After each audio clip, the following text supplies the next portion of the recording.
¿Qué estudiar de abdomen parte 3? En este tercer video de abdomen vamos a primero hacer un recuento de todos los órganos que hemos estado viendo. ¿Por qué? Porque vamos a ver cómo se distribuye el peritoneo, con lo cual vamos a volver sobre todos los órganos, pero ya con el conocimiento básico de los órganos podemos volver y entender bien el peritoneo en su conjunto. Y vamos a hablar de los únicos órganos abdominales que no tienen ningún contacto con el peritoneo. ¿Ya? Si bien hay muchos órganos retroperitoneales, ¿ya? La mayor parte tienen alguna relación con el peritoneo, ya sea porque embriológicamente estuvieron formados, entonces están tapizados en una sola cara. La cara posterior generalmente tiene una fascia que es derivada del peritoneo, pero tiene alguna relación. Pero hay unos órganos que están mucho más profundos, que son los riñones con las vías urinarias, no tienen relación con el peritoneo. Entonces eso lo vamos a estudiar ahora. Breve reseña para cuando vemos el peritoneo. Es siempre recordar que esto nace de un esbozo embriológico, ¿tá? Que normalmente el intestino primitivo, que es esto que está acá, está envuelto en un celoma intraembrionario, que es lo que va a formar la cavidad abdominal, en la cavidad abdominal el peritoneo, pero en el tórax va a formar tanto el pericardio como va a formar también las pleuras. Este celoma envuelve y está unido hacia atrás por un puente de tejido donde van a ir los vasos. Entonces así es la génesis de cómo se forman los vasos que llegan hasta el intestino. Este intestino, a medida que va creciendo y se va dilatando en algunas porciones, otras se van a crecer en longitud, se va a ir plegando para ir ocupando el espacio dentro del abdomen. Y estos pliegues van a hacer que se formen las distintas fascias, que se peguen algunas partes del intestino hacia la cara posterior, como lo hemos visto en la clase de intestino, y van a formar las fascias hacia atrás. En este caso, lo que estábamos viendo en este dibujo es: esto es el intestino, esto es el esbozo del vaso y este es el esbozo del hígado, que los dos crecen a partir del tubo digestivo. A medida que van creciendo, ya en este plano vertical, este plano sagital, van a tener que girar porque no van a entrar y van a girar. El hígado se va a ir acá hacia la derecha. Siempre recuerden que vemos las imágenes desde abajo como si fuera una tomografía. Acá se va a ir el hígado, el vaso se va a ir para acá, entre medio va a quedar el estómago. Esto es lo que queda en el adulto. Vamos a ver que tenemos el estómago, el vaso, el páncreas más allá atrás, y vamos a tener acá el hígado. Y fíjense, todo lo que está en verde es cavidad peritoneal mayor, la gran cavidad peritoneal. Esto que se ve acá lo han puesto porque es algo que conecta el hígado con la pared anterior, que es simplemente el ligamento redondo, ¿tá?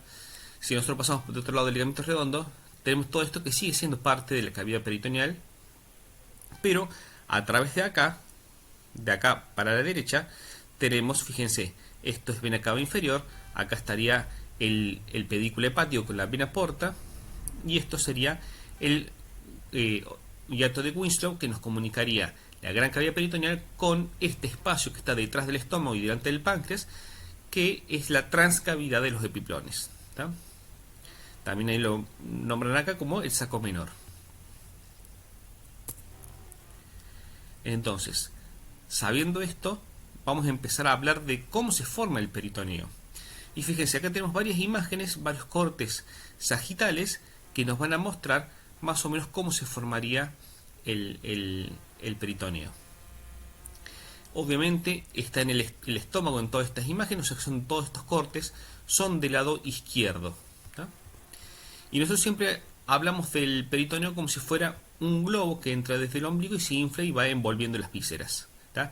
Lo que está en azul sería la cavidad peritoneal, que normalmente es una cavidad virtual en la cual hay simplemente unos pocos centímetros cúbicos de líquido para asegurar su deslizamiento, como la pleura. Nosotros acá está abierto para uno entenderlo, pero también los vísceras están un poco más juntas, más pegadas. Entonces, si nosotros tenemos que escribir el peritoneo, empezamos del ombligo, va a tapizar todo lo que es la pared anterior del abdomen, ¿tá? La cara posterior de la pared anterior del abdomen, ¿tá? Que es la que da hacia adentro. Después tapiza a todo esto que está acá, que es el diafragma, y cuando llega acá pega un salto hasta el hígado y envuelve el hígado, ¿tá? Pega el salto al hígado y envuelve el hígado. Fíjense, acá en tanto las dos imágenes son más del lado izquierdo. Si nosotros fuéramos más del lado derecho, donde ya no hay transcavidad de los epiplones, cuando termina de envolver el hígado, vamos a ver, creo que tenía, no tengo imagen del otro lado, pero si nosotros vemos del lado izquierdo, llega acá, termina acá y acá salta el estómago. ¿Y esto que salta el estómago cómo se llama?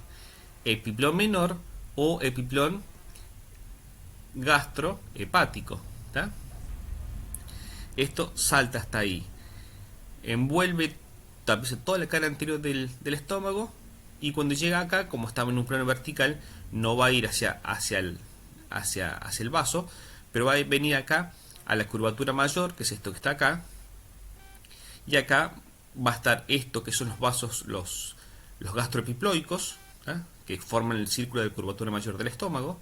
Acá dentro del epiplón menor vamos a encontrar el círculo de curvatura menor, y de aquí va a pegar el salto, ¿tá? Hasta esto que es el colon transverso, porque esto es el epiplón gastrocólico, ¿tá? Ahora, no hace un trayecto derechito así, tac, ahí, sino que baja, vuelve a subir y tapiza el colon en su cara anterior y la superior, y después termina, perdón, se fusiona, por eso ya no vamos a nombrar eso, inferior y posterior, para después ser la hoja inferior del mesocolon transverso y bajar. ¿Cómo se completa esto? Se completa con esto que es el saco menor, la transcavidad de los epiplones, que va a tapizar al páncreas, en la cual el páncreas la envuelve totalmente, que es intraperitoneal. Acá está en contacto con la pared posterior, salta acá para hacer la hoja inferior de todo esto que es el ligamento coronario del hígado, tapiza parte del hígado, y acá salta como la hoja posterior del epiplón menor, tapiza la cara posterior del estómago, y acá es la cara posterior del epiplón mayor, ¿tá? Hace mismo este recorrido. Esto después está fusionado en el adulto y termina formando lo que es la cara superior del mesocolon transverso. Y como sabemos, el mesocolon transverso se inserta en la segunda porción del duodeno, en la cabeza del páncreas, y se va deslizando para aquel lado. Entonces tapiza acá y tapiza la parte superior del páncreas para subir acá. Y volverá y terminar el círculo, termina de formar toda la circunferencia. En las imágenes de la derecha también vemos lo mismo. Del lado izquierdo, en azul está la transcavidad de los epiplones, embriológicamente es así, baja, después subiría y haría esto, pero después todo esto está fusionado, entonces queda esto. Baja, y cuando sube, tapiza solamente parte del colon, y después ya empieza a descender. Y fíjense, acá aparece algo que no veíamos acá. Después del mesocolon transverso, tapiza lo que es tercera y cuarta porción del duodeno, baja un poco, y fíjense, esto que está acá, que ha cortado, es simplemente el mesenterio, o sea que es el meso que une al intestino delgado a la pared posterior.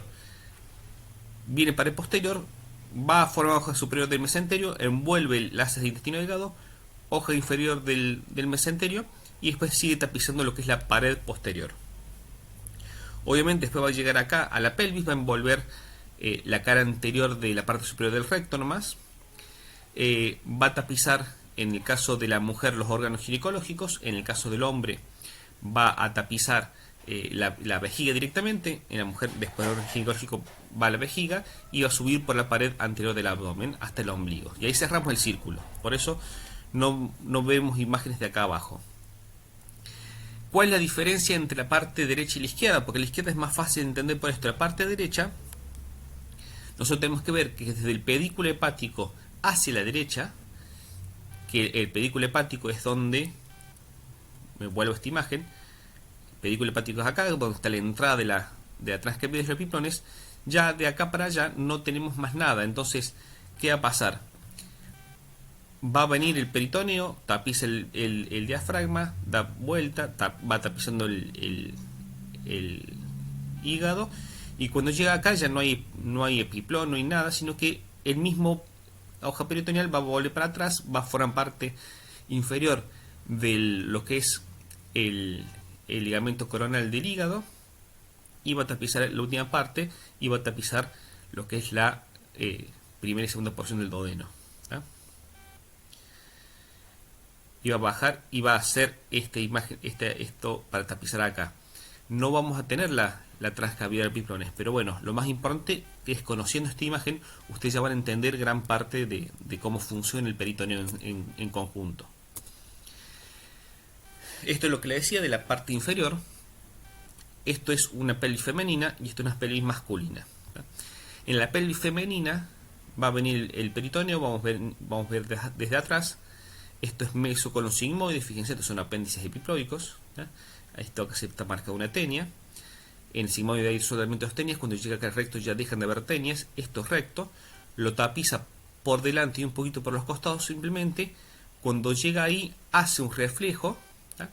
Y va a tapizar el tercio superior de la cara posterior de la vagina, tapiza toda la cara posterior del útero, ¿tá?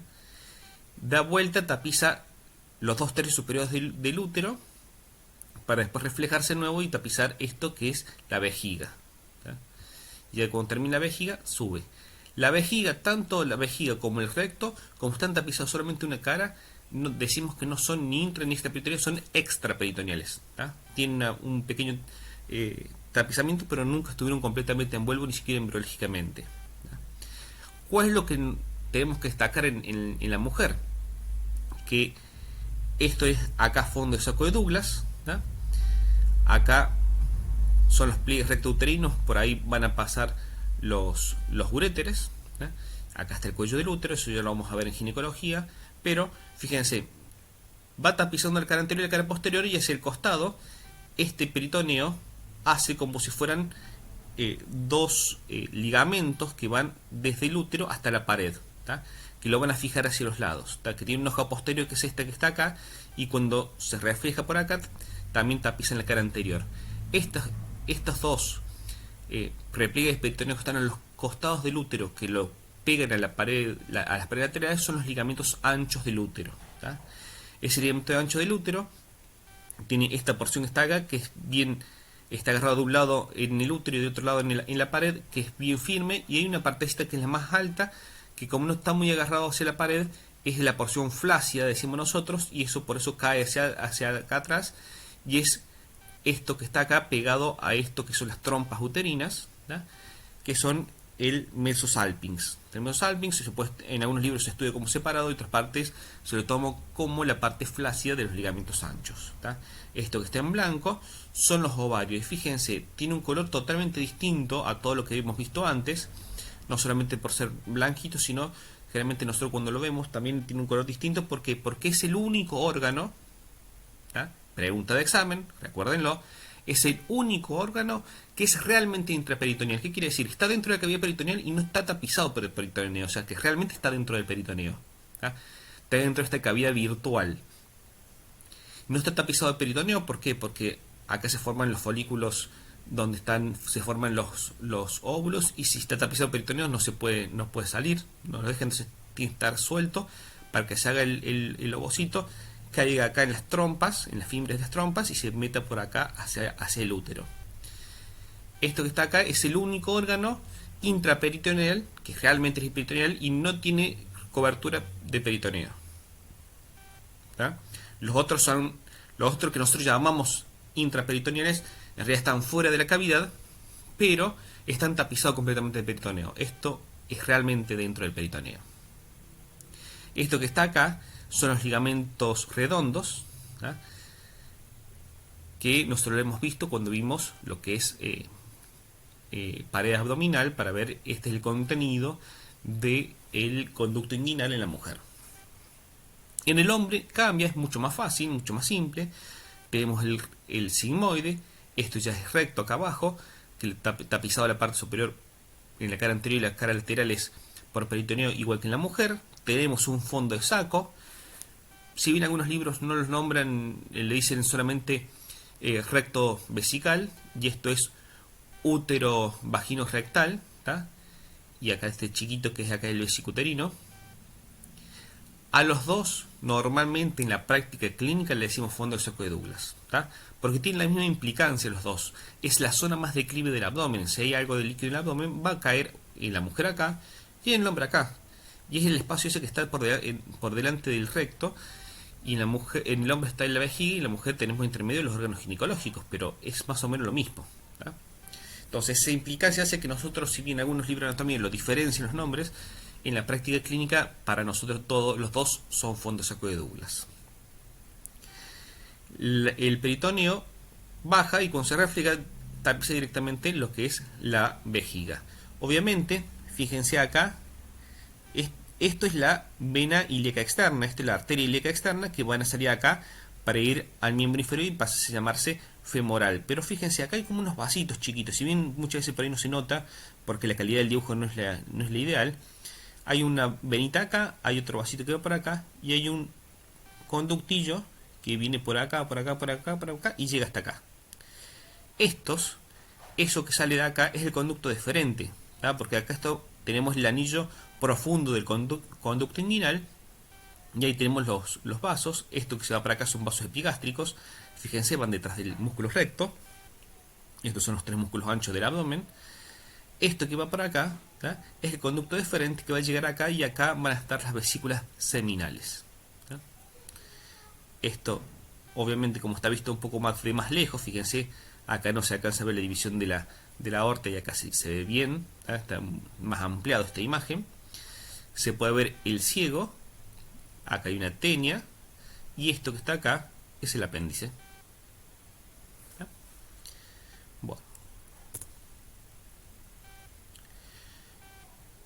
Bueno,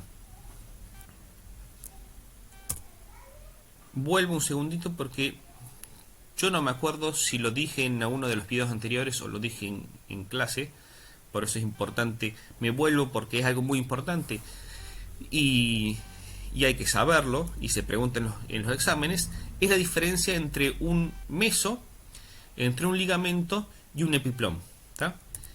Son tres estructuras que son muy parecidas, ¿tá? Pero tienen definiciones separadas, por ende hay que estudiarlas, hay que saber diferenciarlas.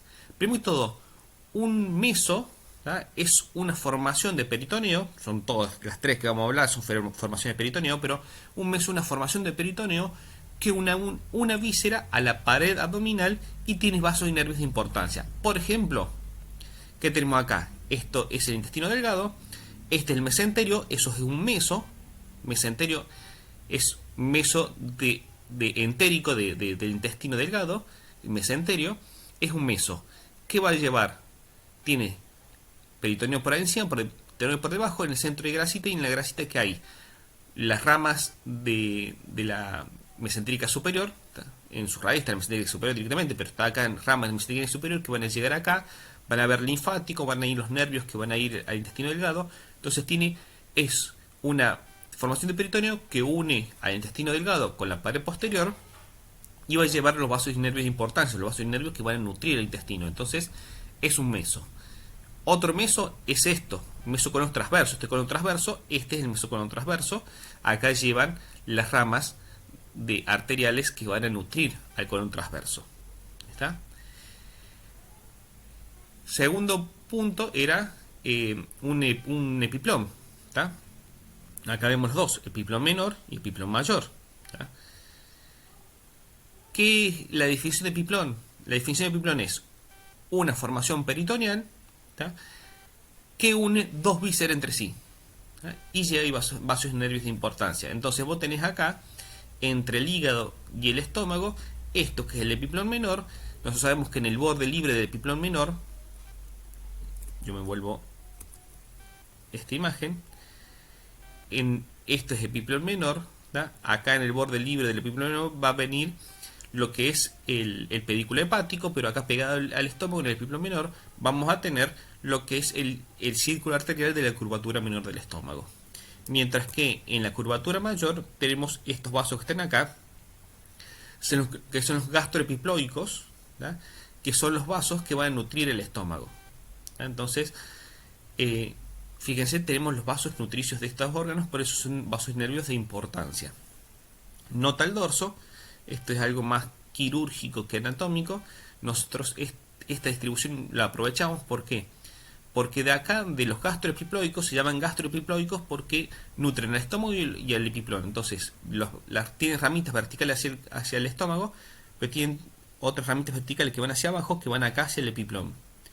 Y acá, entre el colon y el epiplón mayor, nosotros podemos disecar acá y generalmente no vamos a encontrar ningún vaso, porque los vasos que van al colon transverso vienen desde atrás.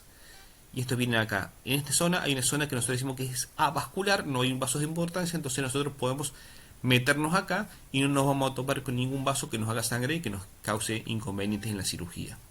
Si nosotros queremos explorar el páncreas, la cara posterior del estómago, o queremos también sacar el colon transverso, tenemos que separarlo de los otros órganos, nos metemos por acá. Este es nuestro caminito a seguir.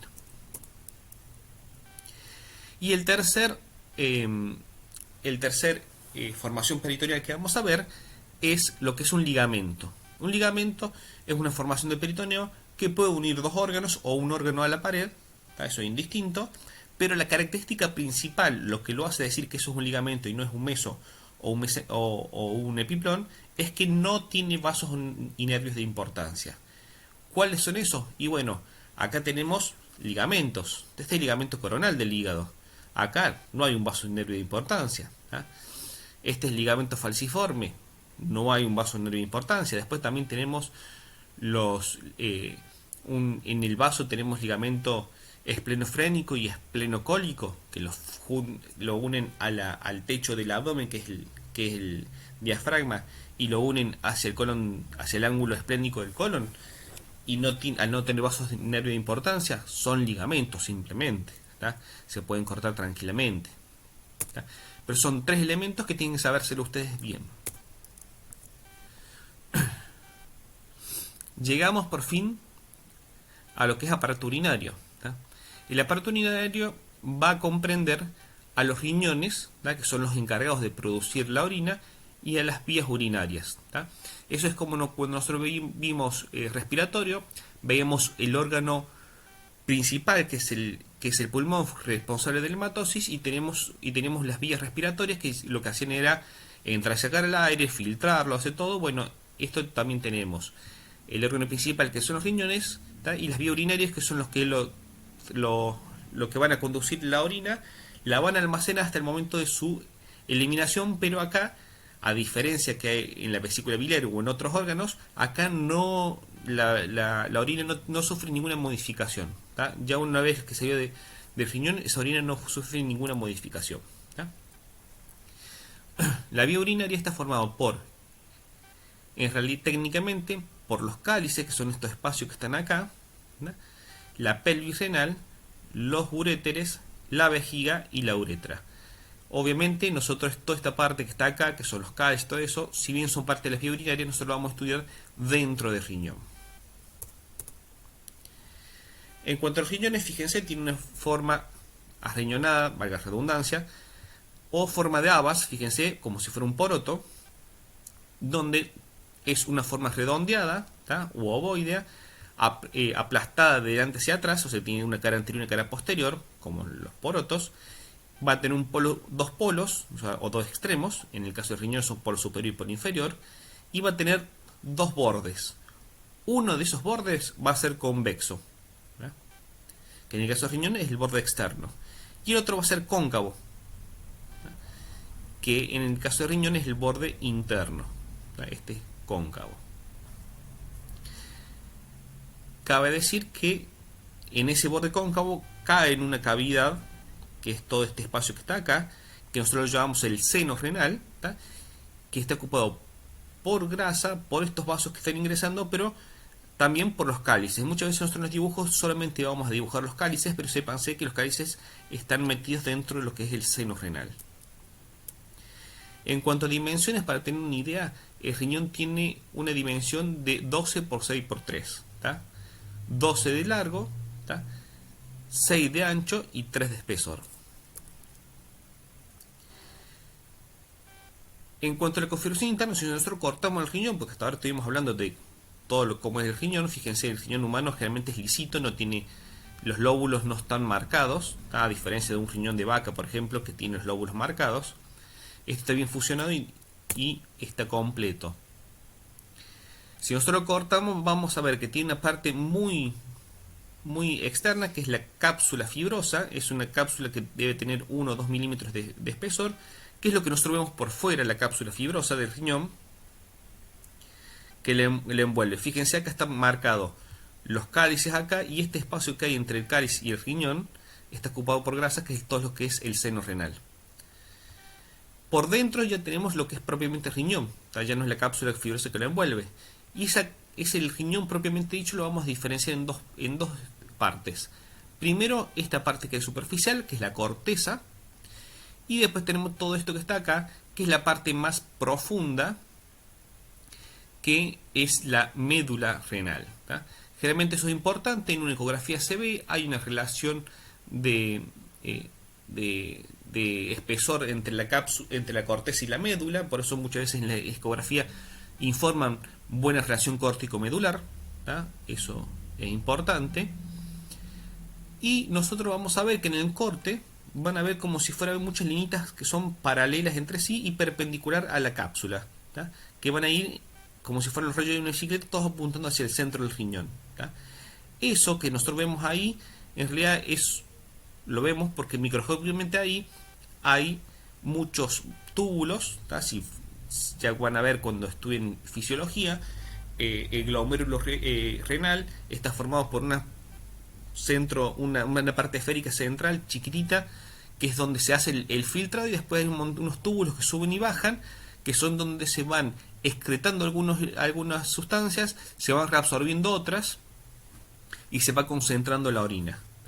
Entonces, acá tenemos un montón de glomérulos, que no lo vamos a ver porque son microscópicos, pero sí vamos a ver todas estas indentaciones verticales, que son la acumulación de esos túbulos que suben y bajan.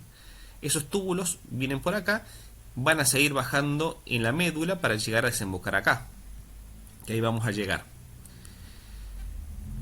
Una vez que pasamos de la corteza, tiene un nombre, son pirámides de Ferrain, pero ya no se usa más eso, llegamos a esta parte que es la médula. La médula tiene todo esto que está, nosotros a simple vista lo vamos a poder diferenciar en esto, que también tiene forma de pirámide, que son las pirámides de Malpighi. Ahora se les dicen directamente pirámides renales, es mucho más cómodo.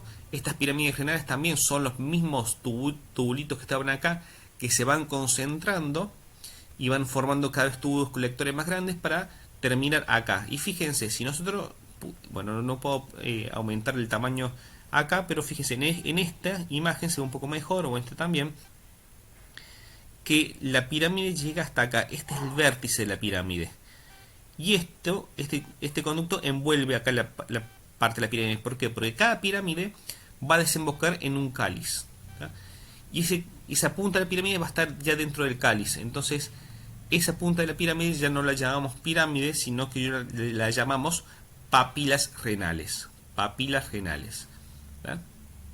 que es como una pequeña sobrelevación que ya está dentro del cáliz, donde está el agujerito donde sale la orina de esos tubos colectores y pasa acá a los cálices, que ya son vía urinaria. ¿Está?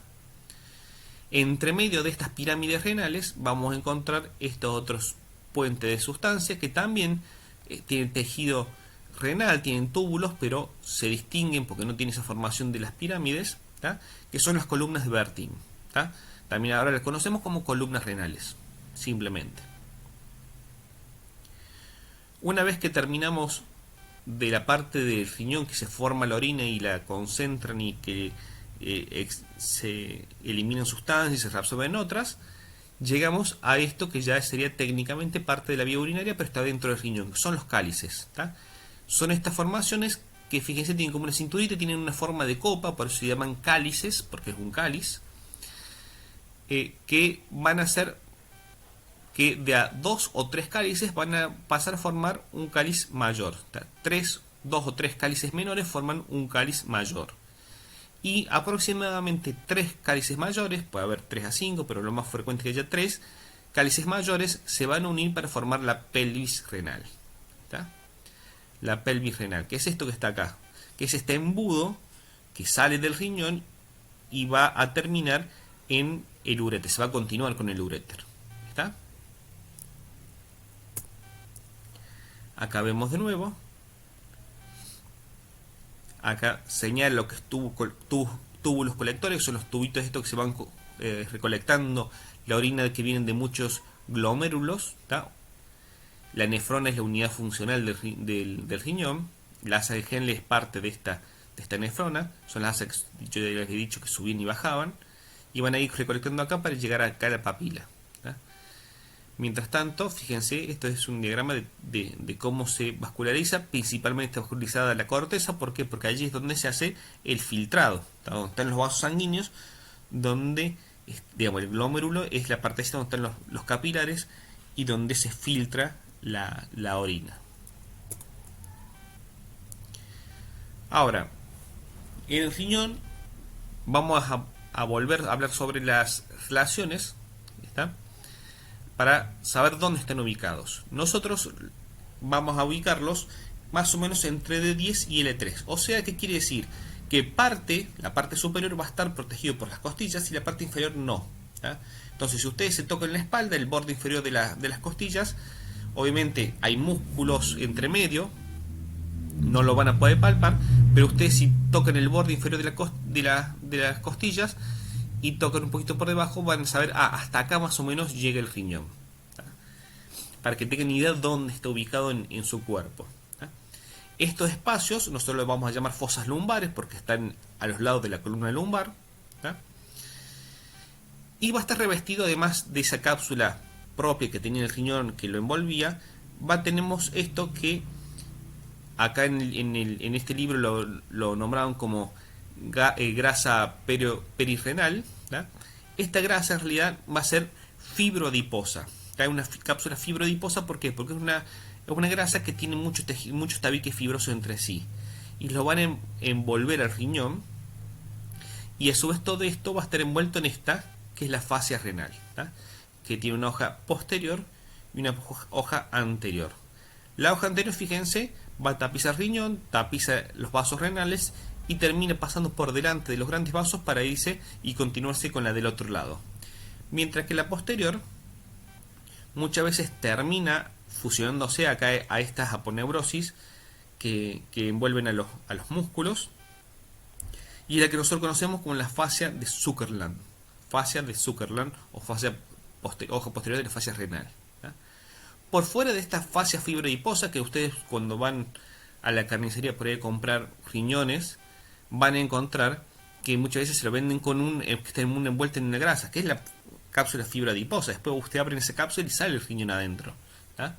Es la cápsula fibrodiposa. Por fuera de eso, sí, obviamente hay un poquito de la grasita que está por debajo del peritoneo. Acá tenemos peritoneo y acá atrás tenemos relación con los músculos. Ahora, nosotros vamos a hablar específicamente de las relaciones, porque justo en este momento, en esta parte, no vemos que tenga nada hacia adelante, pero tiene muchas relaciones los riñones. ¿Tá? Por ejemplo, nosotros vamos a diferenciar las relaciones posteriores de las anteriores. En la parte posterior del riñón, fíjense, esto es una hoja posterior. Yo sé que es posterior esto, ¿por qué? Porque la arteria renal pasa por detrás de la vena. ¿Tá? La vena renal no puede pasar por detrás de la arteria, ¿por qué? Porque si no, la arteria es más rígida y lo apretaría y no dejaría que fluya bien la sangre. Entonces esto es una vista posterior. Esto que está en verde es la parte que está tapizado por las costillas. Y obviamente el diafragma que desciende mucho más hacia atrás que hacia adelante, va a estar también tapizando acá. Entonces esta parte superior de los riñones, por fuera de la cápsula de Gerota, va a estar relacionado con el diafragma y a través del diafragma con los restos superiores y después las costillas. Las suprarrenales suelen estar no necesariamente arriba, sino que están relacionados con el polo y con un poco con el borde medial del riñón. Están acá las suprarrenales. ¿Tá? Por debajo sí ya va a estar mucho más libre, va a estar relacionado directamente con los músculos. Acá te los separan en tres zonas. ¿Por qué? Porque esta parte está más relacionado con lo que es la columna y los psoas ilíacos. Acá tenemos ya cuadrado de los lomos. ¿Tá?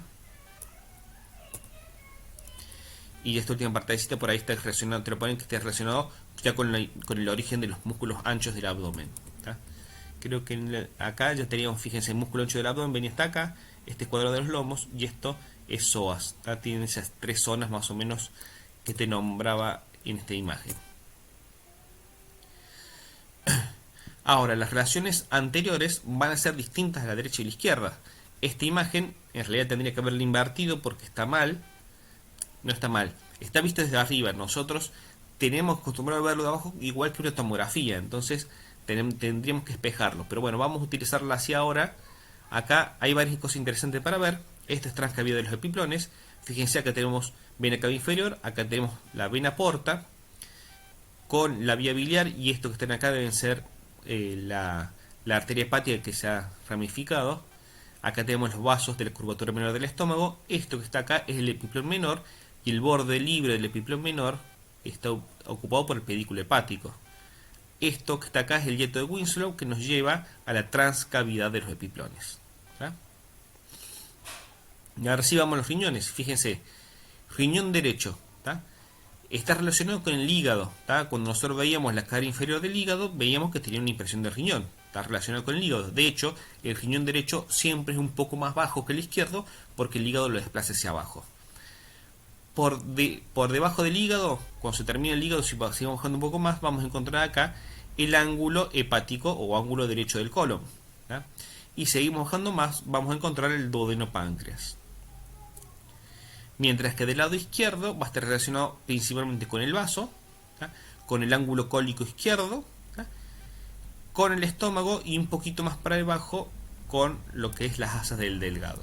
¿Tá? Igual ahí no está puesto, pero también con un poco con la cola del páncreas. Yo creo que tiene una imagen. No. Creo que tiene otra imagen de las relaciones. Pero bueno. En cuanto a la vascularización de los riñones, es muy simple. Están irrigados por la arteria renal y la sangre sale por la vena renal. Tiene solamente una sola circulación, no tiene doble circulación como el hígado o como el pulmón. ¿Tá? Lo que tenemos que aprender bien es el pedículo, ¿tá? Renal. ¿Tá? El pedículo renal está formado por 4 elementos. ¿Tá? Hay un elemento que es la pelvis renal, que es esto que está acá, ¿tá? Que es lo que nos marca. Y fíjense, la arteria renal cuando llega acá, más allá de dar muchas ramas, principalmente da una rama anterior y una rama posterior. ¿Tá? Ahora no solo llamamos rama anterior y rama posterior, antes la conocíamos como rama prepiélica y retropiélica de la arteria renal. ¿Tá? ¿Por qué? La prepiélica pasa por delante y la retropiélica por atrás. ¿Tá? A esto se le tiene que agregar simplemente la vena. Y la vena renal está ubicada siempre por delante. Recuerden que yo les dije, la vena renal pasa por delante de la aorta, no puede pasar por detrás, pues no dejaría que fluya la sangre bien. Entonces la vena siempre va por delante, después la rama anterior o rama prepiélica de la arteria renal, la pelvis renal y la rama retropiélica. ¿Tá? Eso siempre también es pregunta de examen. ¿Tá? Acá vemos de nuevo, fíjense, esta es la vena cava inferior, esta es la aorta. ¿Tá? La vena renal pasa por, obviamente la vena renal izquierda pasa por delante de la aorta, porque la derecha va acá. Y esto es también pregunta de examen. La aorta está en la línea media, está en la columna, y las dos ramas de la arteria renal son más o menos parecidas. Pero las ramas de la vena renal son distintas. ¿Por qué? Porque la rama derecha es cortita y la rama izquierda es larga. ¿Tá? Y también, ¿por qué? Porque esto acá nosotros vemos que son los vasos gonadales que vienen, y los vasos gonadales derechos, ¿tá?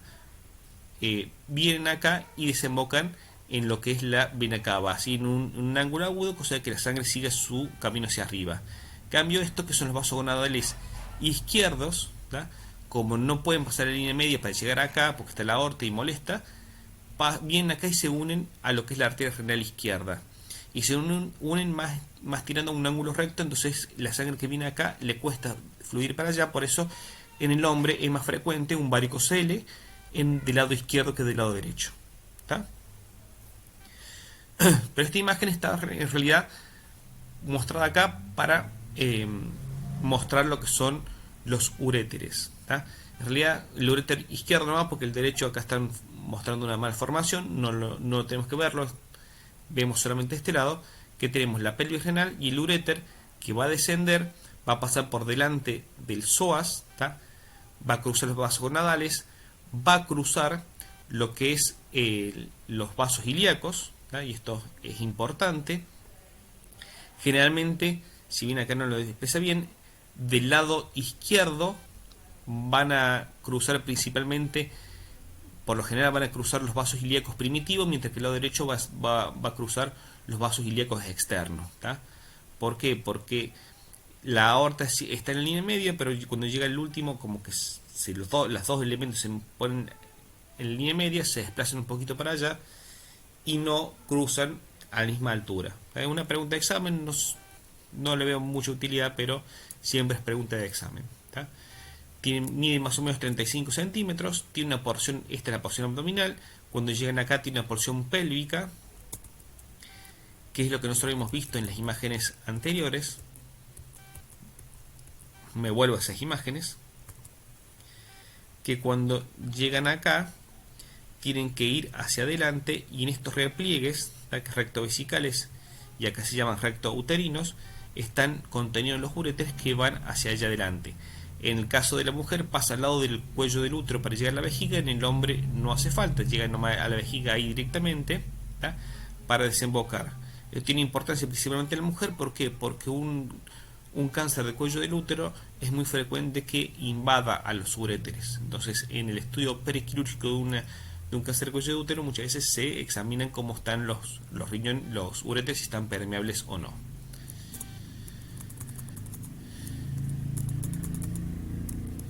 Llegamos al fin a lo que es la vejiga.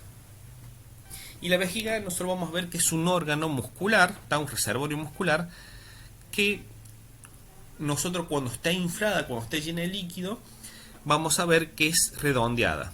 Pero cuando está vacía, que es cuando lo estudiamos, vamos a estudiarla, que va a tener... Tienen las caras... Acá me falta una diapositiva. Tenía una diapositiva más, porque acá está directamente lo que es las relaciones. Va a tener lo que es una... Bueno, la vejiga va a tener en sí 4 caras cuando está vacía. Va a tener esta cara, que nosotros la podemos llamar cara anteroinferior, ¿tá? Va a empezar acá en este vértice que es el orificio donde donde nace la uretra, ¿tá? En este caso la uretra masculina, acá estaría la uretra femenina. Va a tener una cara póstero superior, que es esta que está acá.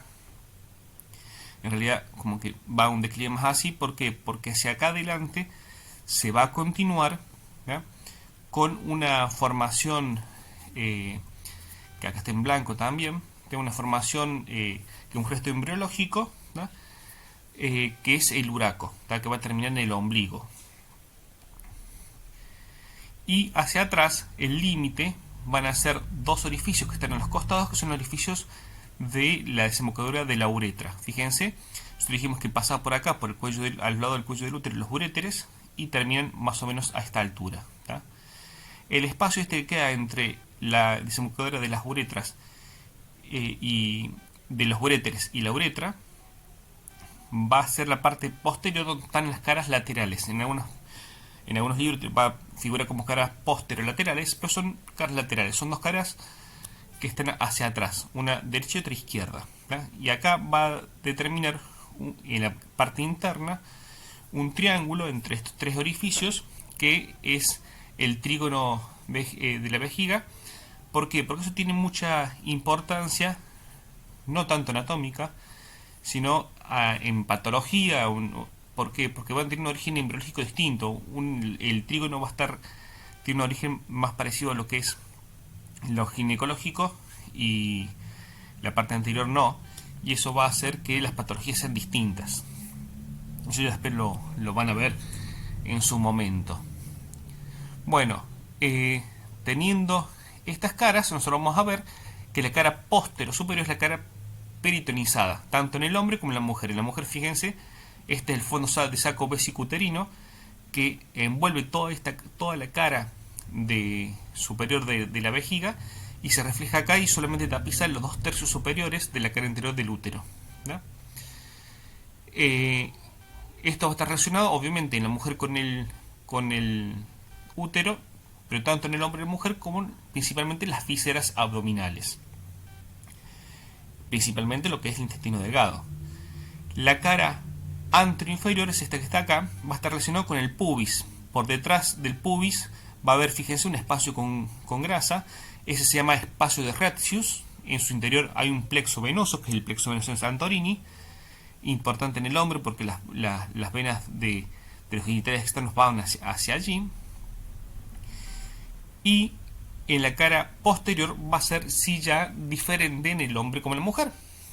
¿Por qué? Porque en el hombre está directamente relacionado con el fondo de saco de Douglas, que llega hasta acá abajo, ¿tá? A través del fondo de saco de Douglas con el recto, y en esta parte de acá va a estar un poco relacionado con lo que es la próstata hasta llegar acá, hasta el orificio este. Obviamente acá va a haber una aponeurosis. Esto que está acá son los músculos del perineo que cierran el perineo hasta abajo, y tenemos acá la aponeurosis perineal media o fascia de Denham-Villers o aponeurosis próstato-peritoneal, que va a subir acá, que va a hacer un tabique entre lo que es el recto y lo que es la próstata. Obviamente esto está mucho más pegado. Esto es un dibujo que no es exacto, porque esto está en contacto. Acá el receptor del tacto rectal sirve para examinar cómo está la próstata. En cambio, en la mujer, lo que va a estar relacionado hacia atrás va a estar íntimamente adherido a lo que es vagina, al cuello de útero, ¿tá? Y a todo lo que es la vagina. Para terminar, breve comentario de la uretra femenina. La uretra masculina la vamos a ver en genitales masculinos en el video que viene. Vamos a ver, primero que todo, yo vuelvo a remarcar esta línea que está en rojo acá, que es lo que es el piso de la pelvis, o sea, los músculos del perine. Y de estos músculos está el esfínter del ano, pero también estaría acá el esfínter de la uretra, ¿tá? La uretra es cortita, 3 a 4 centímetros, tiene un esfínter. Estos son los genitales externos femeninos. Tenemos labios mayores, ¿tá? Estos son los labios menores. Este es el clítoris con su capuchón. Esto es el vestíbulo vaginal, y ahí tenemos el orificio vaginal, y un poquito por delante ahí tenemos lo que es el orificio de la uretra femenina. Muy importante saber localizarla a la hora de colocar una sonda vesical. Y bueno, esto ha sido todo con el video de hoy, y nos vemos en la próxima. Muchas gracias.